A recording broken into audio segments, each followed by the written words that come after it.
Alright, first video we're gonna react to today. The worst plot armor of all time. Now there's a lot of plot armor in movies, TV shows, anime, video games, specifically anime though. But plot armor is definitely a thing. Plot armor is basically like you only gotta, like, for example, if you go against somebody everybody know is stronger than you, but somehow you either survive or you beat that person. That's plot armor. That's plot armor. You literally don't survive because the author made it that way, ain't because of common sense or because of power scaling and none of that. It's literally just because you supposed to survive just so the story can go on. There's a lot of instances of that. I ain't gonna lie, like my favorite character in anime is Sasuke Uchiha from Naruto. He has a lot of plot armor. I'm not gonna lie, but that's my nigga though, so I ain't judging because I'll take it too. Let's get it.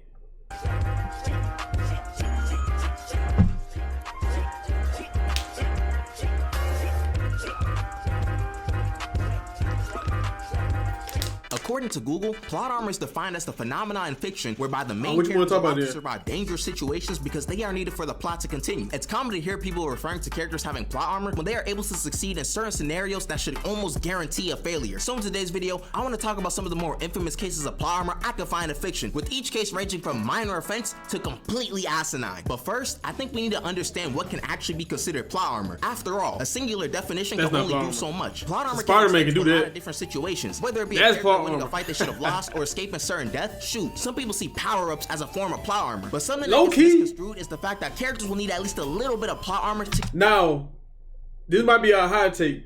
I just caught up in One Piece. I'm only 10 episodes. I'm only like 10 episodes, probably like 11 or 12 episodes behind now, only because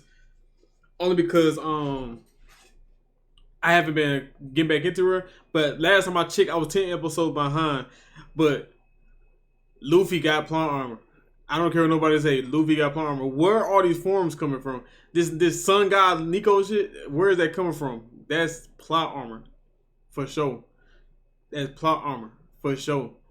Keep the story going. We are all aware that at least half of these series' goals is to stop a villain by the end of the run, so it's only natural to have characters push past improbable circumstances or just not take as much damage as they should. It not only creates tension, but also keeps characters available for more plot lines later on. And besides, I think we can all imagine how a series without plot armor would look like. Yes, I'm looking at you. And in my opinion, the problem isn't necessarily just characters conveniently winning impossible fights or getting power-ups. The problem lies more so in the reasoning behind said conveniences. You can easily justify power-ups if it makes sense and is consistent with the story. Naruto has been seen losing control over the Nine Tails when emotions are running high, so we should not be shocked when he gets stronger when those conditions are satisfied. The problem with plot armor arises when a character has something go their way with no explanation. With no explanation, we just have to take what we're seeing for face value, and what we're seeing is straight BS. This is when people gotta craft some random theories to try to make sense of why their favorite characters survive certain doom. But you know what's even worse than no explanation? A bad explanation. People love using the reasoning that a series gives and treat it as irrefutable logic. They'll be like, bro, they explained why Batman survived that fall. It's because of his suit. Which, okay, that makes sense if the fall was from a window or something. However, how strong can this suit be to allow him to survive a fall from space, hitting the ground at terminal velocity and standing up like he only stubbed a toe? This is egregious plot armor. Another example of this explanation is... There's no armor strong enough in the world for a human to survive a fall from space, my nigga. Not even Black Panther's vibranium armor going to help him survive a damn fall from space, my nigga. Can Wolverine even survive a fall from space? With animanium armor, with animanium bones? Can he even survive that? There's no way, bro. That's cap. Pull thunder breathing out of his butt. We're running at full sprint for who knows how long, and then all of a sudden... Nah, this season of Demon Slayer was full of plot armor. I was talking to my friend about this not too long ago. This season of Demon Slayer is nothing but plot armor. Velocity and standing up like he only stubbed a toe. Because Nezuko had plot armor. Tanjiro had plot armor. The two Hashiras had plot armor. I think that Gun Demon the only one who probably didn't have no plot armor for real. This is egregious plot armor. Another example of a BS explanation is when Tanjiro just pulled thunder breathing out of his butt. We're running at full sprint for who knows how long, and then all of a sudden your leg gives out. Once I seen this, I was already looking at this scene kind of funny. Then you remember... But Tanjiro do that. He did that in the second season too. When he was fighting the little brother and sisters, he randomly just knocked out and then get back up. And then get back up and fight harder than he was when he wasn't knocked out. Like, how? Now I'm saying that Tanjiro got plot armor. People be talking about Sasuke. Nah, Tanjiro got plot armor. That shit don't be making no sense. A random conversation with Zenitsu about thunder breathing and can just do it like that? Terrible plot armor. Okay, you caught me. I just wanted to hate on Demon Slayer, but I won't lie. I know this whole thing makes sense because all other breathings are derived from sun breathing. So naturally, someone who has sun breathing can also do the other breathing techniques fairly easily. The explanation checks out, but this is one of those cases where I just have to accept that a lot of the theatrics were done for entertainment. And plus, I don't even need to bring up a moment like this if I wanted to talk about plot armor and Tanjiro. This demon should have murked Tanjiro multiple times during this battle. Better breathing shouldn't be helping injuries from attacks like this. But that's neither here nor there. I can ignore these moments because they are ultimately a net positive for the series and aren't really plot bending. It's a bit harder to ignore the plot armor of someone like Reiner from Attack on Titan. I feel like it was established fairly early on that he wasn't like that when it comes to the Titan shifters. Eren was beating him in their first fight and was going to actually... I ain't gonna lie, I don't really know that much about plot armor and Attack on Titan. I watched the whole show, but I can't think of no plot armor and Attack on Titan. That shit pretty straightforward.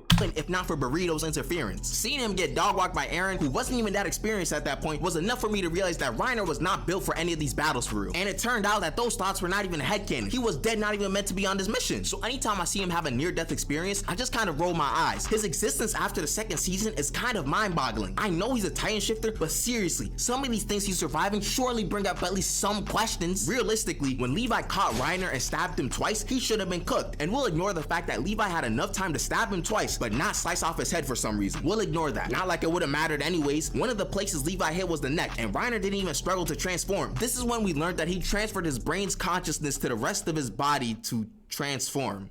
Okay. And he does it again. I don't remember that part. I must not have seen every episode. I don't remember this. I do not remember this part.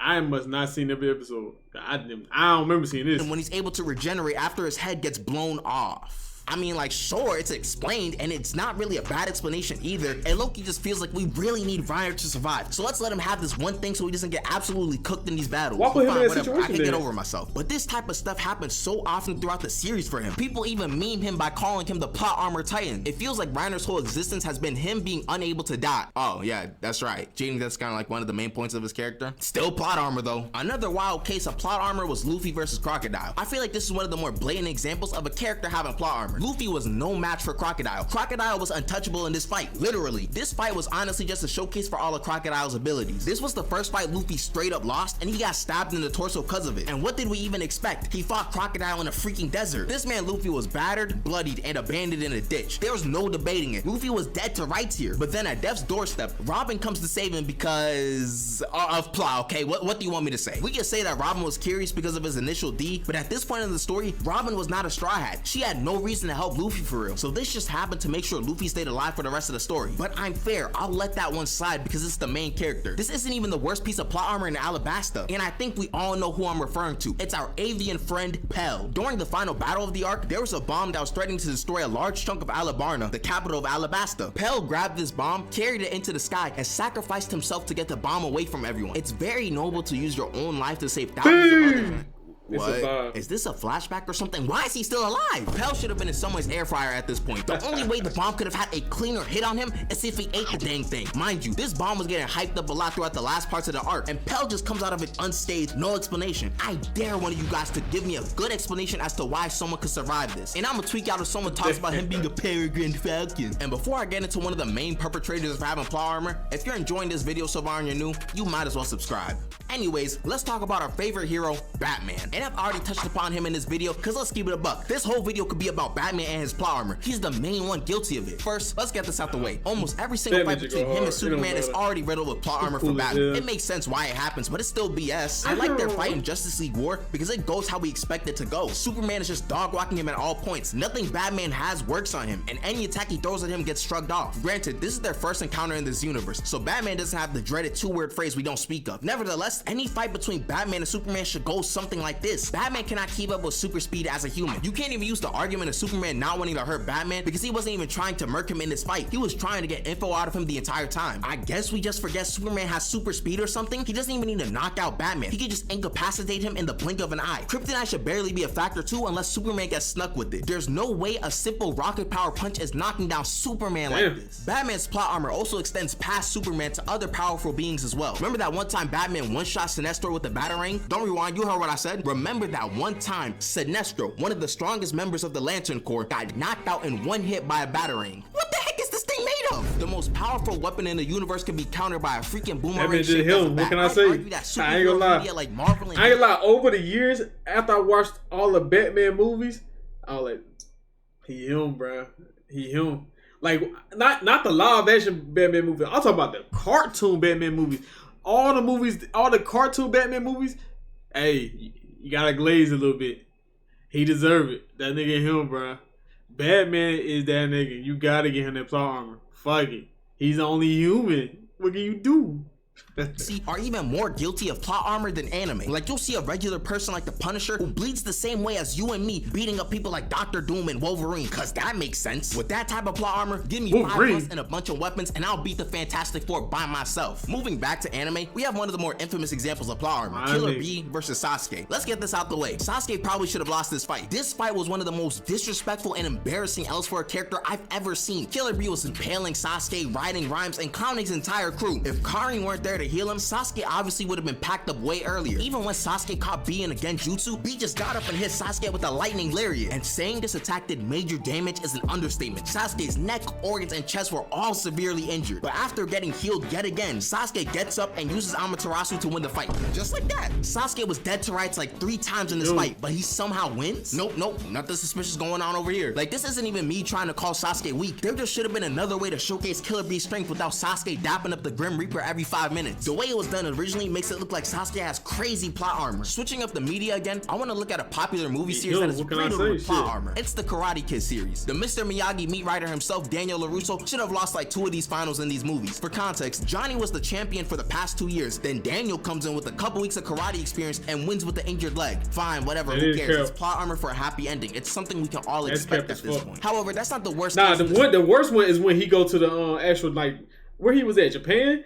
That's the worst one. Series. In the final movie of the trilogy, Daniel was flat out losing the entire time in the finals, and this was the plan, to make sure Daniel knows pain. However, it only took one moment for Daniel to focus, and he scores a point on the guy who's thrashing him the entire fight. I know he was scared before, so it was affecting him in the fight, but I refuse to accept that being the only thing that changed. Matt was beating him consistently throughout the movie, and it wasn't really close either. But 10 seconds of kata and a speech from Mr. Miyagi changed that? Either Matt Barnes is dumb as bricks, or Daniel LaRusso was just that much better at karate than him. So yeah, Matt Barnes is just dumb as bricks. And contrary to popular belief, plot armor also exists in real life. Let me paint the scenario for you. Imagine in the One Piece universe, pirate crews were able to trade crew members between each other. Imagine after Wano, after Luffy just beat one of the Emperors of the Sea in Kaido, Zoro looks at him and says to himself, yeah, I don't think this guy can lead us anymore, so I'm gonna send him somewhere else. And then in the middle of the night, Zoro talks to Shanks of all people and trades Luffy for Ben Beckman without telling any of the other Straw Hats. He also just throws Usopp in the trade because why not? What I've just described to you is the best analogy I can think of when explaining the Luka Doncic trade in anime terms. The trade makes no sense and there's no justification for it besides plot armor. It's the only thing that can make sense. I'd also say that character revivals would be considered plot armor depending on the circumstances. This rings true even more when there's no good explanation as to why it happened. Guess which series I'm gonna use? Just guess. Ding ding ding ding ding. It's The Flash. For context, Iris West just dies because Barry hits her with Speed Force Lightning. I would say it's a long story, but that's just what happens. So she should be out of the story at this point, right? I watched Flash. What season that happened on? I don't think I watched all of it though. That's probably why.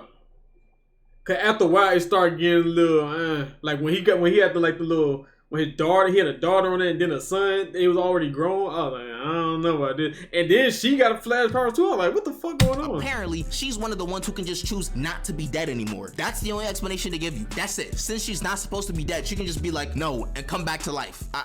Okay, this last portion of the video is a bit personal to me, and I'm honestly wondering if this even counts as plot armor. I'm not gonna directly spoil the series I'm talking about, but if you find yourself reading these clues too often, skip to this time of the video. Actually, you know what? I'm just gonna spoil the series, so skip to the time. Nobara's revival at the end of the manga was rushed to the point it felt like plot armor was on the hero's side, and I knew this would happen. When we got confirmation the manga was ending in 5 chapters, I said that it's probably gonna get rushed, which basically anyone could see coming. Yet when Nobara came back in the next chapter, I saw people saying that it was done well because of foreshadowing. win. Just because something got explained, Bro, Homelander doesn't face mean is it was funny. done well. She wakes up like 20 minutes before the fights end and helps each Dory deal the finishing blow. The reason why I think it looks so crazy is because if the anime adapts the manga 1-to-1, Nobara's gonna show up like 1 minute before the fight ends and then just help deal the finishing blow, and then Sukuna's done for. Does that not look like plot armor? Hypothetical time again. Imagine during the Namek saga, after Vegeta got done coughing up blood every 5 seconds, he was buried by Goku with this condition unknown. Events in the rest of the arc could go as normal as they can without Vegeta, but anytime we mention him, people are just extremely vague about his whereabouts, like Shenron is shrugging his shoulders if they try to wish him back. Fast forward to the Cell saga, and things happen as close as they possibly can get to the original series without Vegeta being there. That means Cell gets his perfect form, the Cell games still happen, go on, transform, Goku dies, etc, etc. Then during the final beam clash, when Cell looks like he's about to win, boom, Vegeta shows up and sneak attacks Cell, allowing Gohan to win, and the so-called foreshadow.